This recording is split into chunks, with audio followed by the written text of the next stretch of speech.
Dollar اس وقت پاکستان کے لیے وبال جان بنا ہوا ہے اور پاکستان نے دنیا کو $25 بلین کا لیا ہوا قرضہ واپس کرنا ہے۔ اب ظاہری سی بات ہے کہ جس ملک کے فارن ایکسچینج ریزروز ہی 9 سے $10 بلین ہوں گے، کیسے وہ $25 بلین کا قرضہ واپس کر پائے گا؟ اب اس مشکل وقت میں پاکستان کا ساتھ اس کے دوست ہمسایہ ممالک چائنا، سعودی عرب اور متحدہ عرب امارات نے دیا ہے۔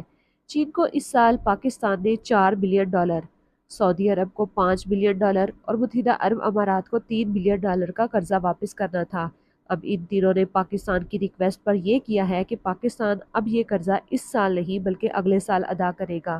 اب باقی $13 بلین بچتے ہیں جو کہ پاکستان نے دنیا کو اسی سال واپس کرنے ہیں۔